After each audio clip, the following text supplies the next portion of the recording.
is NBC Palm Springs. Good evening. Thank you for joining us. I'm Olivia Sandusky. And I'm Mark Messer. We start this evening with the search for 7-month-old Emmanuel Haro, who's been missing since last Thursday. Our Brett Rosen is live in studio tonight. He has updates and more from neighbors. Brett?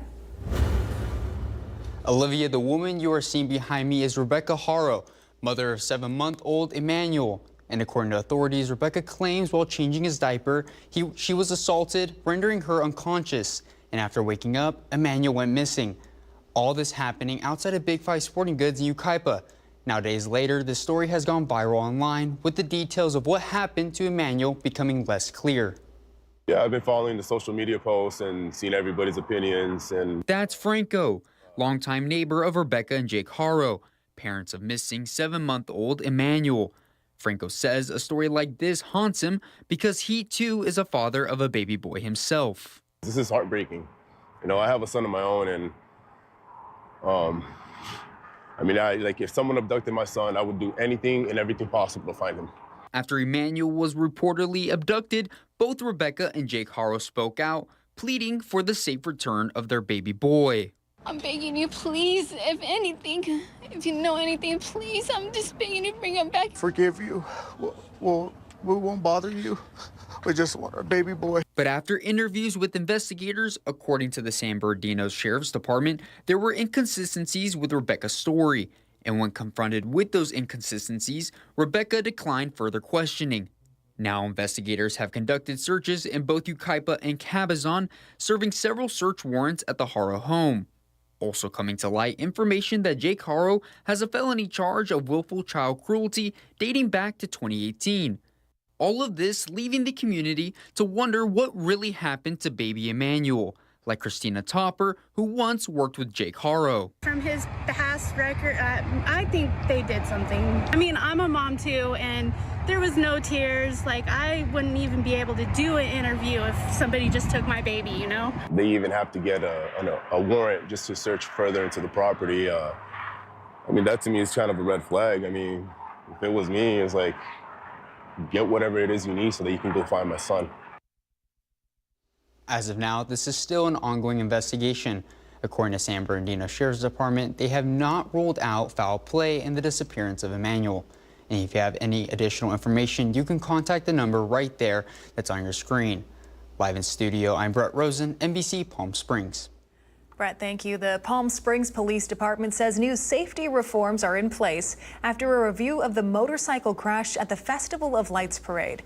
The incident happened December 7th of last year. That's when officers performed unsanctioned maneuvers at the parade, and one of the officers lost control. His motorcycle slid into the crowd, injuring 12 people. Paramedics rushed to treat both the officer and bystanders. California Highway Patrol handled the collision investigation. Palm Springs Police conducted their own review, acknowledging lapses in supervision.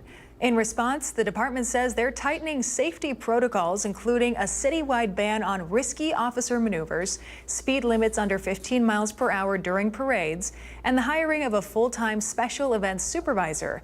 Additional reforms including retraining supervisors on incident command, stricter communication protocols, and a new fatigue management policy all in place.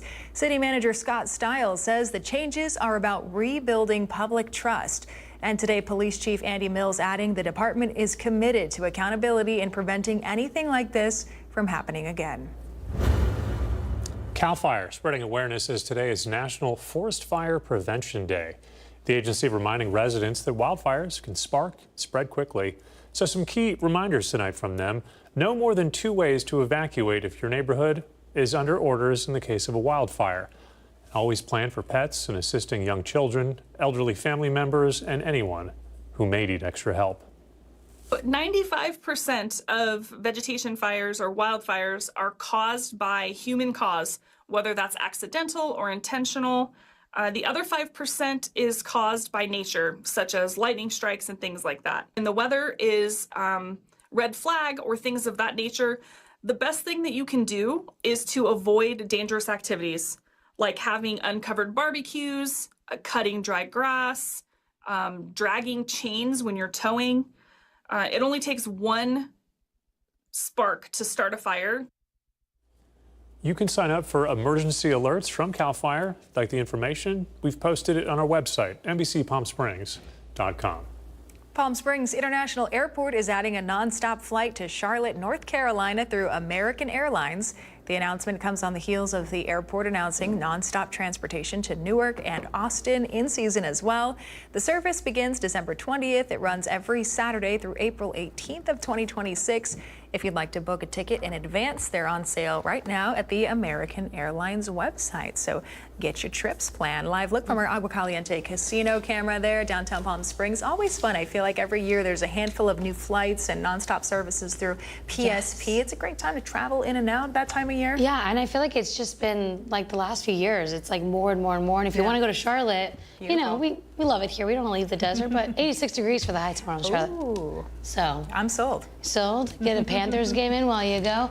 106 right now in downtown Palm Springs there. Speaking of the airport at this hour, we are slightly below seasonal today, which is just a reason to celebrate on a Monday, right? I know it's the start of the work week, but you're below average today and enjoy it because you get to the end of the week. It is Friday, but it's going to be like 115 degrees. So winds at this hour, 12 miles per hour from the east direction. Wind's not a huge issue for us this week. They are single digits at this hour in Palm Desert and India on the southeast end there. For the wind corridor, onshore flow, breezy winds at best. Like I said, we will stay breezy all week long. For some areas of the Coachella Valley, light winds all week long. So single digits, I think, for the southeast end all week. So for tomorrow, this is what we're kind of watching. This is our surface map here. We have this ridge of high pressure still well to the east of us right now, but it's going to start to build over the course of this week. So by Friday, it'll be strengthening and just on the heels of moving into Southern California. So we'll see those temperatures start to peak. But for tomorrow, we'll say right around seasonal, a little bit of moisture out there, but more drier than what we will see, like I said, later on this week. We will be in an extreme heat watch Thursday and Friday with that ridge of high pressure peaking for the Coachella Valley, an extreme heat warning for the high desert and portions of Joshua Tree. That's coming on later this week. We'll talk about more in that full forecast. Here's a look at your company, our 3-day forecast. So 110 for our Tuesday. Will continue to climb in temperatures this week. Like I said, we'll break down what we can expect for later this week and that full forecast coming up. All right, Chloe, thank you for that. Today is World Breast Cancer Research Day. The folks over at Eisenhower Health are spreading awareness. Over 2,000 new cases of breast cancer are diagnosed every year at the facility, and some patients needing treatment for a few months to even a few years. Eisenhower Health stresses the different treatments and options available to help patients. So there have never been more treatment options available for cancer patients than today. And that's going to continue to grow and evolve. There are lots of immunotherapies and targeted therapies. I've been in oncology for 20 years now, and I have seen huge changes in the treatments available to patients, and again, direct result from research and clinical trials, and that's going to continue to grow. And a reminder, Desert Cancer Foundation's upcoming Paint El Paseo Pink is in October, and you can sign up right now. If you'd like more information on that, go to NBCPalmSprings.com and click on our newsroom tab. Lifestream Blood Bank is holding a blood drive. This is happening tomorrow. It will start at 9 in the morning at the AAA off of Washington Street in La Quinta. It runs until 1 o'clock in the afternoon. Donors will receive a blood drive at Riverside County t-shirt. That's while supplies last. The Palm Springs Public Library will open its temporary location at Rimrock Plaza next week. Signage will be installed today. That's for direction, and Rimrock Plaza is off of East Palm Canyon Drive. The library is undergoing a massive renovation with a main branch reopening set for the summer of 2027. The library's hours will remain the same. New at 6 o'clock tonight, a new school year means new beginnings. And for Palm Springs Unified's new superintendent, Dr. Marcus Funchess, it means the same. This is the start of a journey he hopes will shape the district's future. His first 100 days on the job already mapped out right now, paving the way for positive change. Here's Alondra Campos. The new school year just started, but for Palm Springs Unified's new superintendent, Dr. Marcus Funchess, every day counts. Coming in as a new superintendent, you want to do a lot of listening and learning and reflecting on the strengths of the community and also the areas of concern. So one way to listen is to make sure that you're engaging authentically with the community. His first 100 days action plan is clear: strengthen trust. Thank you very much for welcoming me. Let's have a good day. And empower students this school year. Some young people don't have some of the self-esteem or the confidence because of things that they listen to or what they've been told. And so to try to fill that gap of believing in who you are, no matter what background you come from, that is just as important as providing high levels of instruction to our young people. The plan includes community meetings with parents and families and connecting with not only members within the district, but also community leaders outside of school campuses. What we do in our schools impacts the larger community. So if we focus on student safety and making sure that our parents feel supported and valued within our schools, that helps them feel the same way about the communities in which they live. During the course of the first 100 days of the school year, Dr. Funchess plans to visit all 28 schools in the district and meet with at least 100 educators. A move, he says, helps them better understand the unique needs of each campus. For example, some of the excellent things that I found about the family-oriented atmosphere and environment here, and everyone is willing to support. Some of the areas of focus that I'm starting to see is just creating this sense of urgency to build academic excellence for our young people. By creating a strategic plan grounded in community engagement, Dr. Funchess hopes to share a public report outlining his findings and the next steps for the district. I challenged our leaders a couple weeks ago to imagine a governor of the state of California from this generation coming from Palm Springs Unified School District. That's the kind of excellence that we're looking for, looking to build. For NBC Palm Springs, I'm Alondra Campos. Our thanks to Alondra for that report. Coming up next here on this Monday evening, from vaccines, microchips, and more, Coachella Animal Network is hosting an adoption event and affordable pet clinic. The latest on this, that's to come. Plus, a heads up for drivers with road construction underway. We'll tell you what you need to know before you go. And here's a look at your gold and silver prices on this Monday evening. Stay with us. Those stories and more coming up right after the break.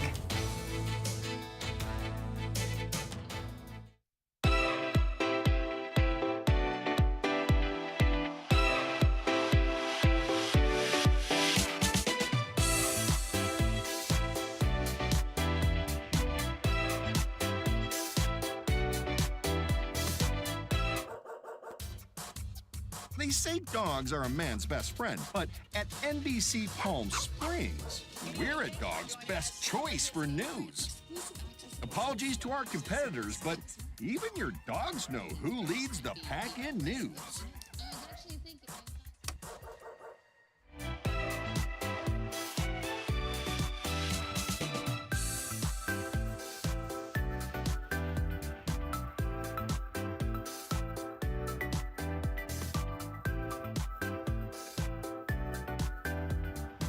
Night after night, discover the unique stories that set our valley apart. Together, we're going to find inspiration and foster connections that strengthen the fabric of our community.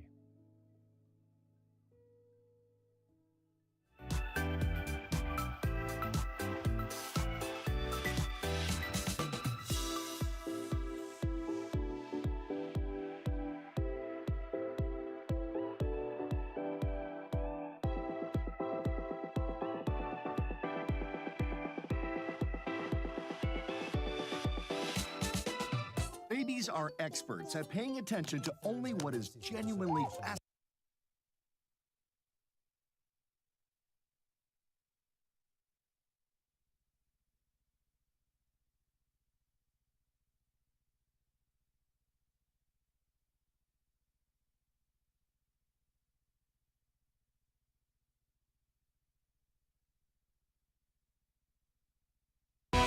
Committed to covering our community. You're watching NBC Palm Springs at 6. Welcome back. The Coachella Animal Network is hosting an adoption event and affordable pet clinic at Fantasy Springs Resort Casino. It's this Wednesday, August 20th. It runs from 10 to 2. The clinic will offer vaccines, microchips, and pet licenses. No appointment is needed. A spay and neuter clinic for cats is also available, this one by appointment, with limited standby slots that start at 7:30 in the morning. The adoption event features available dogs and cats, and all adoption fees are waived. For details on fees, services, or to book a spay and neuter appointment, visit CoachellaAnimalNetwork.org.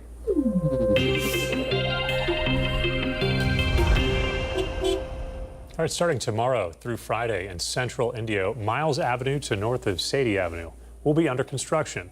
Residents should expect temporary street closures, parking restrictions, and traffic delays. The ongoing repaving project is funded through Measure X, which provides dedicated funding for street repair, public safety, and other community priorities. If you'd like more information, you can visit our website under the Local and Community tab. A Menifee man died yesterday while in Riverside County custody. The Sheriff's Department reporting 36-year-old Daryl Flood suffered a medical emergency at 3 a.m. This was Sunday at the Bird Detention Center in Murrieta. Flood was transported to a local hospital. His health continued to decline, and he died at that area. Deputies continuing to investigate this incident. All right, what would you do with $600 million? That's how much you could claim if you pick all the winning numbers for tonight's Powerball drawing. Jackpot has soared to $605 million. If someone wins, they've got some options. There's the one-time cash payout of $273 million, or you can get a little bit more money with a monthly payment, I believe, over 30 years. The prize pool is the highest Powerball jackpot of this year. Best of luck for all taking part. A live look outside now. Our Indian Wells Golf Resort camera. Some warmer conditions on the way. Chloe Carlson's tracking that 7-day forecast right after the break, so stay with us.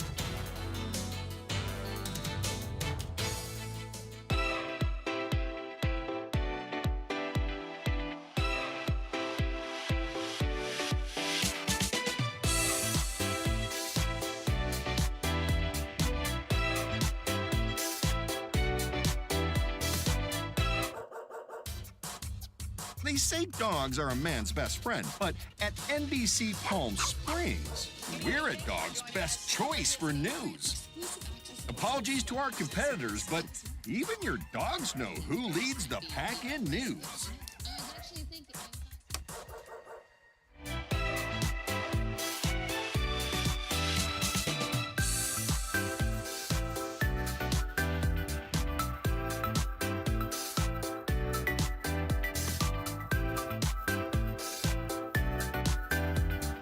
Night after night, discover the unique stories that set our valley apart.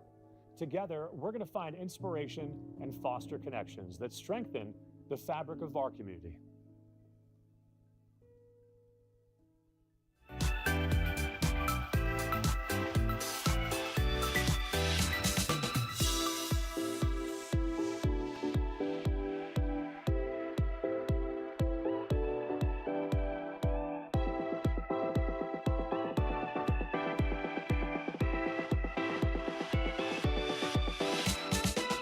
Babies are experts at paying attention to only what is genuinely fascinating, and we couldn't agree more.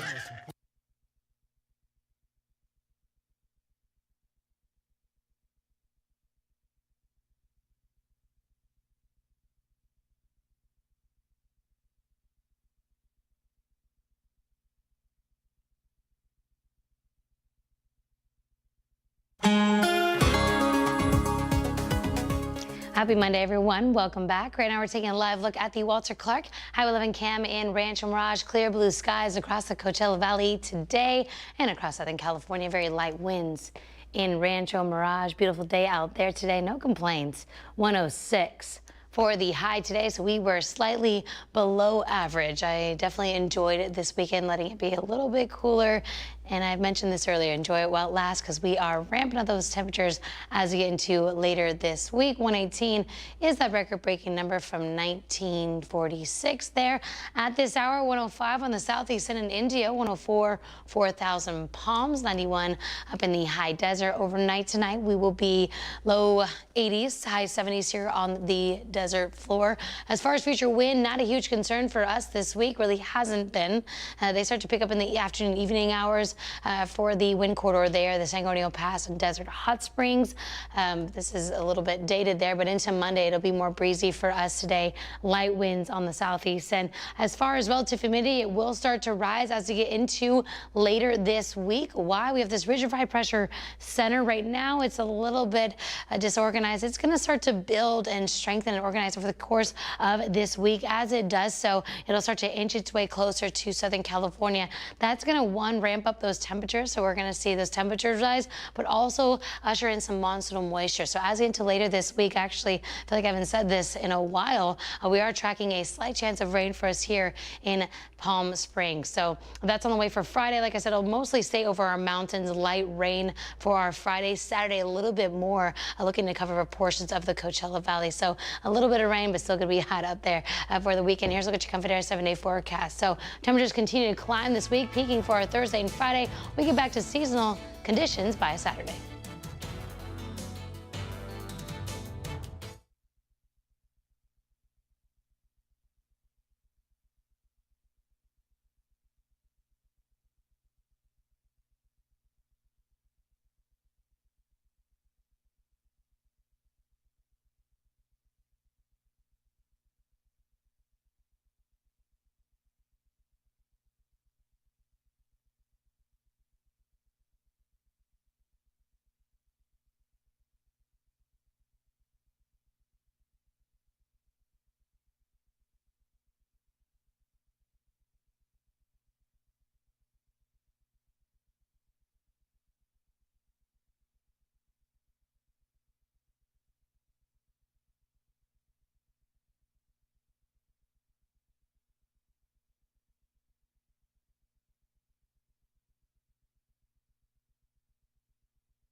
NBC Palm Springs Sports Desk with Tim O'Brien. Brought to you by Agua Caliente Casinos. Oh, welcome back. Hockey continues to grow here in the Coachella Valley. You've got travel and rec leagues to high school teams and even academies. Yesterday, we learned, of course, a second high school team coming to the Valley, but at the Burger Iceplex Foundation, sled hockey was held yesterday afternoon. SoCal Adaptive Sports hosted the event for all ages. Over 50 guests attended to learn all about the sport, which is the same concept as hockey, but for those with physical disabilities. Founder of the organization, Mike Rosenkrantz, proud to bring this event to the Iceplex, looks forward to the growth of the sport here in the Coachella Valley. And we're out here at Burger today to do some sled hockey. As you can see behind us, we had a really good turnout. We want to make sure that there are opportunities for anyone with any ability to be able to participate. That's what this is about. We're all about social inclusion. Well, to learn more about the organization's mission and next event, you can visit SoCalAdaptiveSports.org. And it is officially game week for schools across the Coachella Valley as the Friday night lights will shine bright over the next 10 weeks. Now, the Rancho Mirage Rattlers will kick things off. We'll call it Thursday Night Lights. Still a shortage in referees, so we're going to spread the games out a little bit throughout the week. They'll get it going at home before we have a full slate on Friday. Now, this year, more than just highlights, we'll meet the players and coaches and get an inside look on how each program is run. And you can even watch our preview show there ahead of kickoff this week on our website at NBCPalmSprings.com. Now, later tonight, we're going to head out to Shadow Hills and Indio. Flag football is going to be included to the Friday Night Lights slate this season. We'll have all the latest highlights and scores from around the valley right here on NBC Palm Springs. Well, that'll do it in sports. I'm Tim O'Brien. And now the Agua Caliente Entertainment Report, brought to you by Agua Caliente Casinos. 2 stars return to the Scary Movie franchise, and Kristen Wiig lands a new role. Here's David Daniel. I'm in the house. Do you know where I am? You're behind the couch. I can see your feet. Scary Movie brings back 2 of its original stars. Anna Faris and Regina Hall are set to reunite for a new installment in the horror spoof franchise. Returning writer and star Marlon Wayans announced the news on Instagram. The 6th film in the series is due to land in theaters next summer. Kristen Wiig lends her voice to a heroic new film. The actress will voice mechanical warrior Roboto in the latest big screen adaptation of Masters of the Universe, according to The Hollywood Reporter. Based on the popular 1980s toy line, the movie is due in theaters in June. Classic scares return to the big screen. The Texas Chainsaw Massacre is back in theaters nationwide tonight only. The event kicks off Fathom Entertainment's Fright Fest 2025 and coincides with the day in which the events of the beloved horror film take place. In Hollywood, I'm David Daniel.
Brighter Side of the News is brought to you by Fiesta Kia. Discover the all-new Fiesta Kia located in the I-10 Auto Mall. Before we go, a little bit of fun on a Monday. Today is National Pinot Noir Day. If we have any wine drinkers here, Kai Beach has the story. Pinot Noirs are a really nice, smooth, light wine. They're great for summer as well. Hi, I'm Rachel with Masvino Wines. Masvino Wines is a locally owned and distributed product. We like to cater to the valley and bring something in that's really local and impactful. I love Pinot Noirs. They're the perfect grape for the desert because you can drink the wine in the summer, slightly chilled. It's a perfect grape. So our Masvino Pinot Noir is a little bit more medium to full-bodied, has some nice fruits, and is really well balanced. National Pinot Noir Day is really about bringing people together, celebrating, enjoying life, and cheersing. The Coachella Valley has a very tight-knit group. Everyone here loves wine. We get together for wine tastings. It just brings people together and has them enjoy a nice time. So not only does Masvino produce wine, we're also looking out for the next generation of winemakers. We do that by helping students pursue a higher education in winemaking. So National Pinot Noir Day is only one day, but here it's every day. Cabazon by Lafay, or a bunch of other wine places here in the valley. I'm more of a rosé gal myself, but I like a Pinot. Can't go wrong with wine, though, right? Yeah. All right, well, that's going to do it for us here. I'm back for the news at 11, so please join us for that. Meantime, we're going to send things over to Fred Rogan tonight. He's got the latest with the Rogan Report. Hey, Fred. Hey, Mark. The Rogan Report is presented by The Living Desert. Right now, you have your cell phone near you. Most people keep them nearby 24/7, but have you ever really cleaned your phone? After you hear what's growing on that cell phone, you hold up to your mouth all day, you want to give it a silkwood bath. Welcome to the start of a new week. I read in the Desert Sun about this push to make Central California into its own state called New California. There was a convention in Visalia with folks talking about how they want more control over their own affairs because they feel ignored by Sacramento.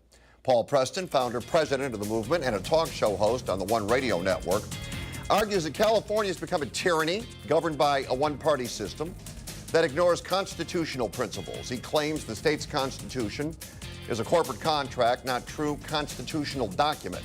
Criticizes what he calls mob rule in Sacramento. He says it's about giving this area more say in things like taxes and laws, since they think they're kind of left behind.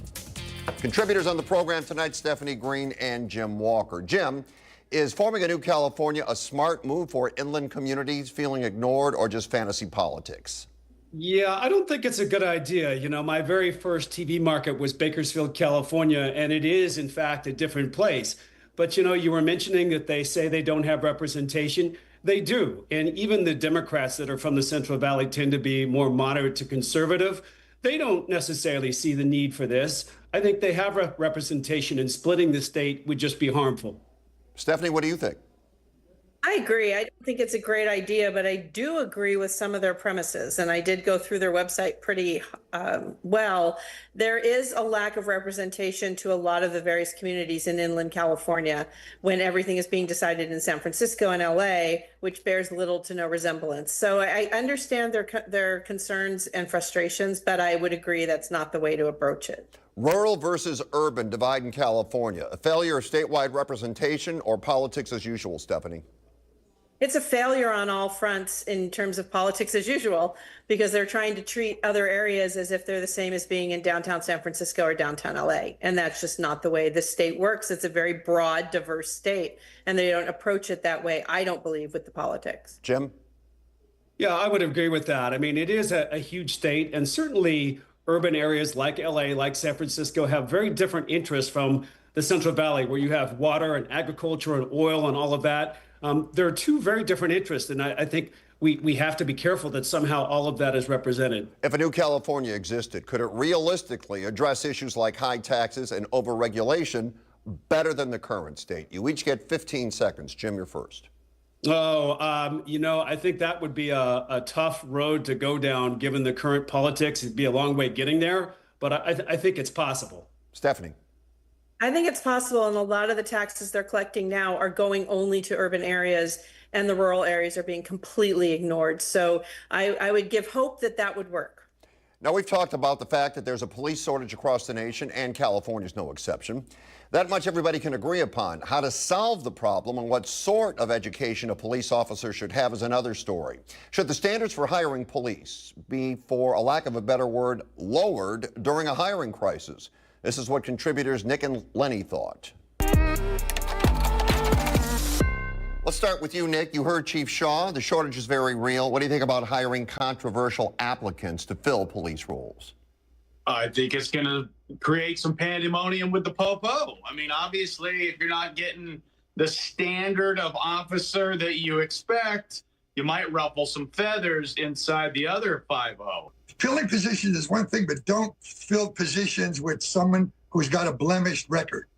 You want new applicants, fine. Go after the new applicants, but don't bring a police officer from whatever state may be with a blemished record, and it's going to hurt your department even more, just because you need to fill the position. Well, this is another topic that really rallied the community. Let's look at some of our Facebook's responses. Some folks believe the best way to get new recruits is to start early and get high schoolers interested. Others say that's a tough sell these days because of how officers are treated. Someone even brought up The new law might make it harder to get hired by requiring a college degree. There were also comments about salary, second chances, and even some political jabs were thrown in there. No matter which side of the education argument you fall on, fewer police make the streets less safe.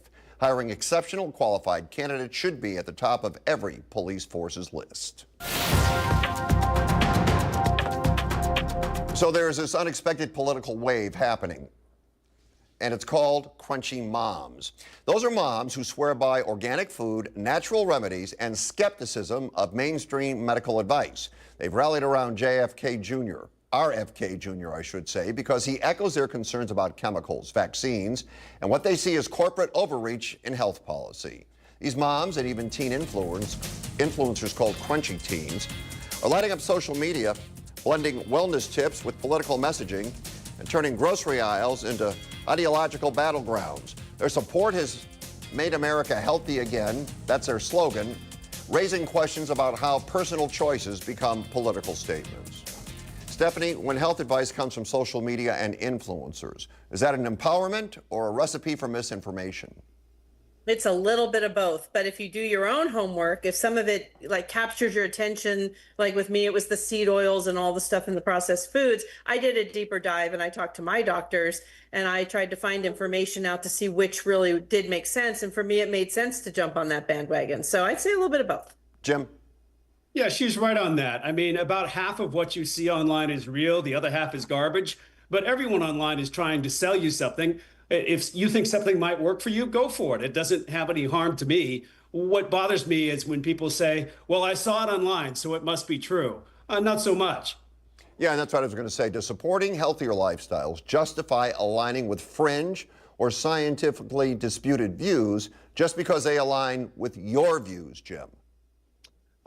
People tend to go looking for views that confirm their own when they go on social media. Usually their friends reflect their own views, and I think that's true. If they believe in a particular cure or supplement, they're going to go try to find something that supports that. Stephanie? Well, you have to think about, too, that some of these big companies have been putting poison in our food for years because it was profitable to them. And that's not okay. And that's what you have to seek out and find the information. So the reputable sources have turned out to be not that reputable and not looking out for us. So I think we have to get on board and all do our own homework. Can personal health choices be separated from politics, or are they always entangled? Steph? I don't see it as politics, except when you get into this whole vaccine nonsense and misinformation. But the rest of it, the stuff in the processed foods, that's not political. That's science, and that's companies trying to do us harm, and we need to get that out of there and get back to healthy living.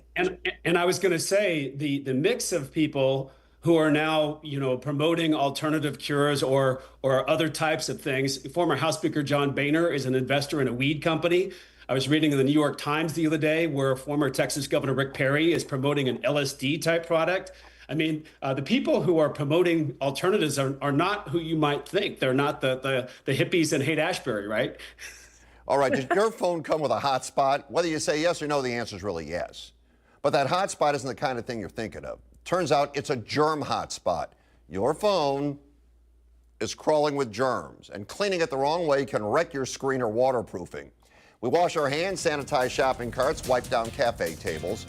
How about the phones? We touch these devices dozens of times a day and take them everywhere, from the kitchen table to the dining room and even the bathroom. While not all of these germs cause sickness, the potential for transmission is there. We use phones in the bathroom and then put them near our mouths, touch them while eating, and pass them between people. Jim, do you clean your phone? Yes, at least once a day. I break out the Windex and a paper towel. I don't take it apart every day. I try to do that like every third day because that's a lot of work. But you think about all the places your phone has been and you're like, oh my goodness. Stephanie, do you clean your phone? I do, and I can't believe people don't, and that this is somehow a new topic, because like everything else, things get dirty. And I wouldn't say I do it daily, but I certainly wipe it down when I'm cleaning up the kitchen, and I have looked up how to do it correctly, and I try to do it safely for my phone, but absolutely. How do you do it correctly? Well, there's all these tips out there about rubbing alcohol not more than 70%. I looked that one up a few weeks ago. I like the Windex one, or almost dry towel that's been used for soap and stuff like that. And I just try to get the germs off. So now that you know how disgusting your phone can be, you are cleaning it, you have been cleaning it. But after hearing this, Stephanie, will you clean it more often? Pretty good with my cleaning ritual. I'm good. All right, how about you, Jim? At least once a day, like I said, and especially because I take a lot of pictures and I think about, the lens. When you pull up your lens and go to take a picture and it looks like a Barbara Walters interview, you've got trouble. Or Barbara Streisand being shot to a filter.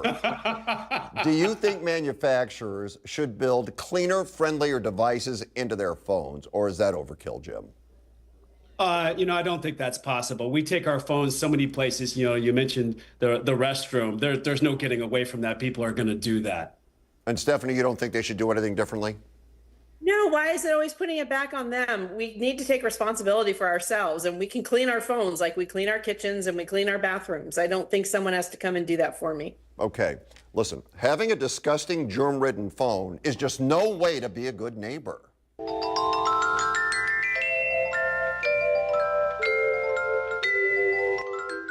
David LaQuinta is looking for a reliable plumber, has a leaking hot water heater that's wrecked some baseboards in his house. Cat in Palm Desert looking for a security company other than ADT. Anybody have a suggestion? Thousand Palm Sean looking to hire someone to do a dump run. Has some mattresses, box springs, and miscellaneous trash he needs hauled away. Catherine is looking for someone to hang some wallpaper in Indian Wells. You're out and about and you see things. When you do, see it, shoot it, and send it. Find Fred on Facebook and Instagram at Fred Rogan or email thedesertdean@gmail.com. Apple bottom jeans and those boots with fur again.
Take a moment to look back. Seems everything old is new again. There's an old line, wear it long enough, and it always comes back into style. Welcome back to the fashion of the 90s and early 2000s. 2000 staples are making a comeback, and not just for Gen Z. Millennials are snapping them up too, with brands like Abercrombie, Gap, and Hollister revamping their looks with modern fits and inclusivity. Okay, so if your high school wardrobe is trending again, would you rock it or shrug and say thanks but no thanks, Stephanie? My high school wardrobe always rocks it because it was bell bottoms and t-shirts and surf garb, because I from a longer time than the 2000s. But I would say if they do it well, which I think fashion has a 20-year cycle and it always comes back around. So good for them. Jim? Yeah, I would be the guy from the 80s. And back in high school, I wore these big, huge jumpsuits and the big, bulky pink sweaters and the Izod and all of that. I used to come home and say to my mom, the kids teased me today. And she said, yeah, I would too. So I don't think I'm gonna go back to all that anytime soon. I'm sure there are people watching, because of the age of our audience here in the Valley, that remember the days in high school of bell-bottoms and platform shoes. Right? When I was in high school, I wore platform shoes. I'm embarrassed to say it now, but I did, and I'll tell you this. I thought it looked pretty damn good. Pretty cool, those platform Well, shoes. some of those things are coming back. If you look around, bell-bottoms, as the story just said, are back in. You do see those around Palm Springs. What's more important when it comes to clothing, nostalgia or comfort? Stephanie? Oh, I like a little bit of both because I love vintage clothing, but I also have gotten to the age where I want to be comfortable from start to finish when I go out. So I'm the bad girl in the middle, but I think most people go for looks. All right. That's what I said. I am 55 years old. I like a balance between comfort and style. If it's impossibly uncomfortable, that's a no-go. All right. Does embracing the fashion of our teenage years, for anyone watching right now, make us feel young or raise questions about a mid-adult crisis? Jim? I think it totally dates you. If it's a trend and you see other people doing it, your peer group is out there. But if you're the only one, that's going to raise some questions. Stephanie, go ahead and wrap it up. I say stay age appropriate. If something from your childhood rocks it and you can rock it and look great in it, then go for it. But for the most part, I would stay age appropriate. Okay, good advice. Super Weather is a silly segment we love to do because we love Chloe. We're not the only one. She has hardcore fans, and many, many of them. They're always sending us their emails touting her talent. So let's toss it to Chloe in Super Weather.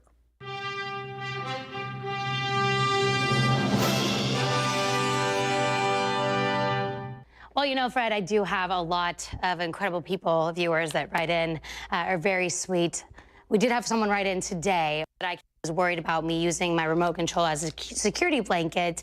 This is more so that I can get to slides, and sometimes I might not get to all my slides, but it's good to have it just in case I have extra time, because it's the only way that I can switch from slide to slide. So, but I hope that explains it. Have a great Monday, everyone. Back to you. Hey, if whoever wrote that remote control she has, she can click it and turn off your TV. Eisenhower's in court. We'll have it next.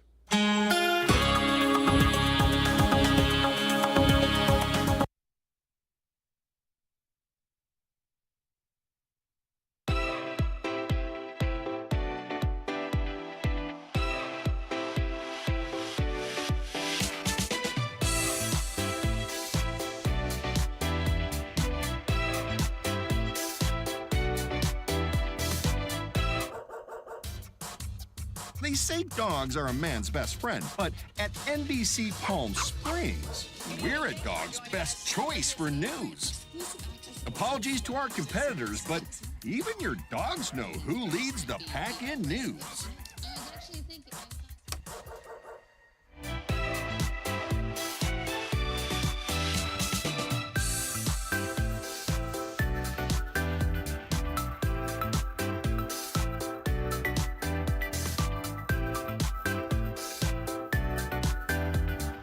Night after night, discover the unique stories that set our valley apart. Together, we're going to find inspiration and foster connections that strengthen the fabric of our community.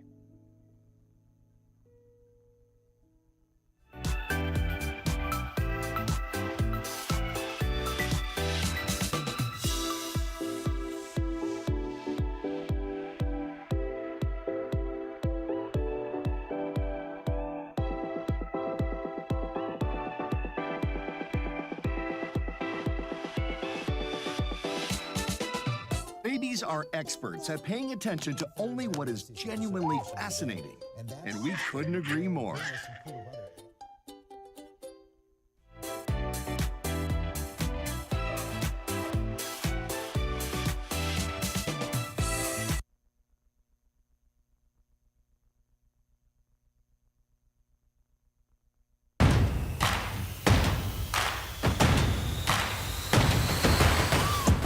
Riddle me this. What can you keep after giving it to someone? As the COVID pandemic began to build steam in 2020, a doctor at Eisenhower Medical started to ring the alarm. Problem, nobody was listening. Dr. Richard Loftus was forced to resign, then sued. He's been awarded $1.6 million so far. The judge in the case said Eisenhower violated its own bylaws by muzzling Dr. Loftus, then forcing him to resign. Special correspondent Vicki Vargas joins us now to talk about the next phase of this case. Vicki, appreciate you being here tonight. Thank you, Fred. Okay, so what do we have here with Eisenhower Medical? So it's a case that really goes back to the beginning of 2020. None of us knew what COVID-19 would become, but there was a doctor there who became truly a whistleblower at Eisenhower, and it didn't go over well. He talks in this lawsuit, which he filed about 2021, he talks about how he predicted how many deaths would happen and how difficult it would be here in the Coachella Valley, given our transient population and, trust me, you know, older demographic. It really became a target for this virus. So he was very concerned. He also was the assistant program director for the medical residents. And when COVID started to come about, he wanted them to have masks. He wanted them to have testing. And the hospital kept pushing back on that. So that's how it all began, his protectiveness of the doctors in the hospital, and then what he had to go through later as he realized what the numbers might become as far as deaths and illnesses. So he talked to hospital administrators. He voiced his concerns. He said we need to make changes. And the hospital administrator said, no. No. Basically, no. There's a lot of background on other issues within Eisenhower, according to this lawsuit. They talk about, even the judge in the lawsuit talks about a toxic environment, how there was misogyny. They were targeting some of these residents, even threatening them at one point to not pass them, which means they could be on the hook for hundreds of thousands of dollars in tuition fees that they also have to pay as they're going on to become doctors. So it's a little convoluted, but it boils down to one doctor wanting kind of the world to know how bad this could get. And did the court rule in his favor? It did. That was a couple of months ago, actually. He got $1.6 million from this lawsuit, and now the punitive damages is beginning. And we know that got underway today. There are experts who will testify as to the hospital's financial condition right now and what kind of insurance it has theoretically to pay out even more. He has since moved to Fargo. His brother is ill. He went there. He's still a doctor. He's still practicing. And what has the hospital said about all this? Only that they are threatening to appeal. They don't believe in his allegations. And that's as far as their goal right now. Just give us a statement. Has it been your understanding, at least it's been mine, we talked about Eisenhower Medical Center and some of the complaints people had. Hospital never responded. Hospital had nothing to say. We let them know we were doing it. They never reached out to us. And some of these people had pretty serious concerns. Do you find it odd that Eisenhower hasn't responded other than we're considering an appeal? No, I think, you know what happens, Fred. If there's a lawsuit and it's pending, you don't want to say anything that could be used against you later should they appeal and try this again. I understand why it's a written statement only. The only thing that is intriguing to me is in interviewing the doctor, I asked him point blank the names that are in here of those who were the problem as he saw it and with which the judge agreed. I said, what happened to them? He said, they're still at the hospital. That was surprising to me. Yeah. That's not good for them. Well, I'm not going there, but yeah. Yeah. All right. Well, thanks for sharing that tonight, Vicki. Appreciate it. You're welcome.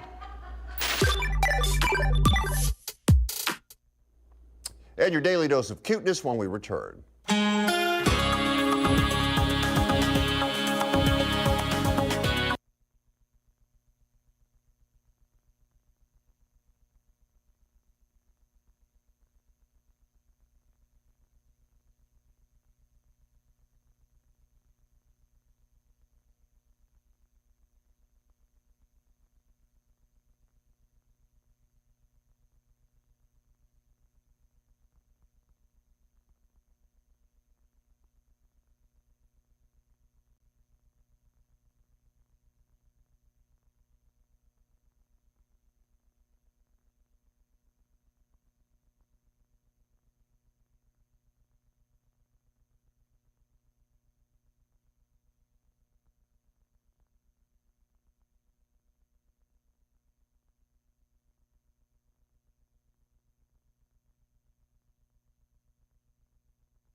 Report was presented by the Living Desert Zoo and Gardens.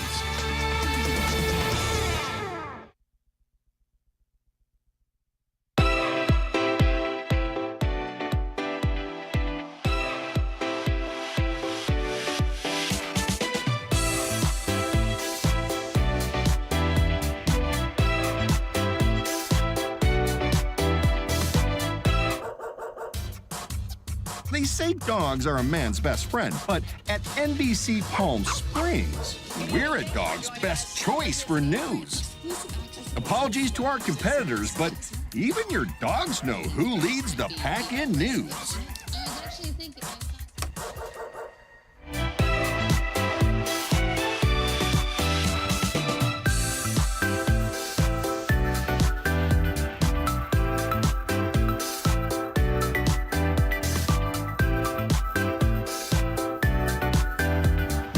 Night after night, discover the unique stories that set our valley apart. Together, we're going to find inspiration and foster connections that strengthen the fabric of our community.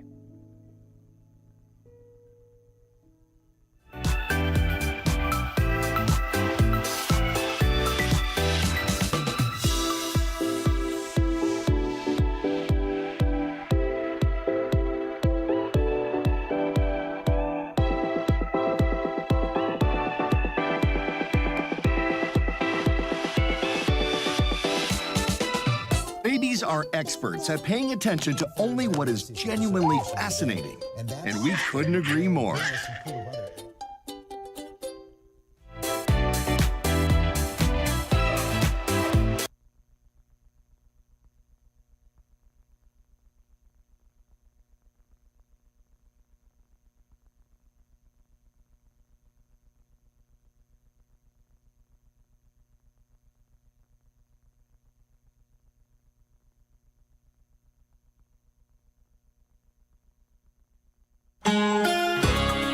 If you like something, we want to hear about it. If you don't like something, we want to hear about it.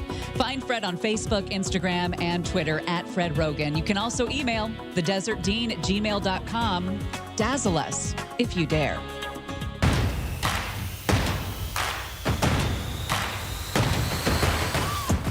What can you keep after giving it to someone? Your word. When will people learn you just cannot outrun the police, especially if you try to outrun them on a stolen mini bike?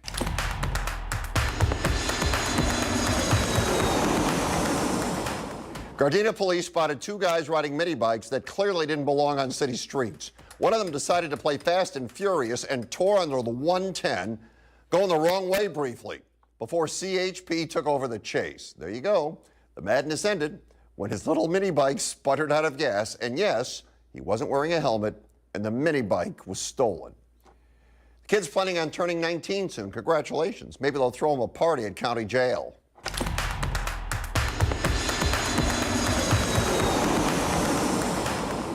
I hope you have a great evening. Really appreciate you watching. Of course, we won't have a great evening. You want to know why? We don't sleep.